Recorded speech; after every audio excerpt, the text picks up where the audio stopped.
তোর কাছে যে পয়সাটা ছিল 1 কেজি মাংস, 500 আলু, 10 টাকার করে 3টা গুঁড়ো মশলা নিবি, ঠিক আছে? আর বেগুন, আদা, রসুন সব 10 টাকা। যা চলে যা। ঠিক আছে। রসুন, সোয়াবিন, বেগুন, পটল। ভাইপো একা বকে বকে কোথায় যাচ্ছিস রে? এই তো কাকা বাজার যাবো। আয় আয় বস। দেখ এই কটা জিনিস আমার এনে দিবি তো। দাঁড়া দেখাচ্ছি। 500 মুড়ির প্যাকেট। হ্যাঁ 500 মুড়ির প্যাকেট। চুলের প্যাকেট। হ্যাঁ 2টা চানাচুরের প্যাকেট।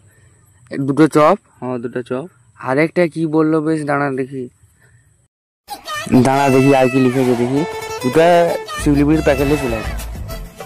আর কি ছিল? ভাইপো মনে করে লিয়ে আইবি কিন্তু। হ্যাঁ গো কাকা তুমি টেনশন নিচ্ছ কেন, আমি আছি। মনে করে লিয়ে আইবি, তাড়াতাড়ি যা। হ্যাঁ গো কাকা তুমি টেনশন নিচ্ছ কেন? কি এই কাকা কি বললো? 500 মুড়ি, একটা চানাচুরের প্যাকেট, 2টা চপ, আর আর সেই ছিলাগুলো আমাকে কি বললো? 1 কেজি মাংস, না হ্যাঁ 1 কেজি হ্যাঁ 1 কেজি মাংস, একটা বেগুন 1 কেজি বেগুন, 10 টাকার আদা, আর কি বললো আদা রসুন, আর দূর ভালো লাগে না, শুধু আমাকেই দোকান পাঠায়।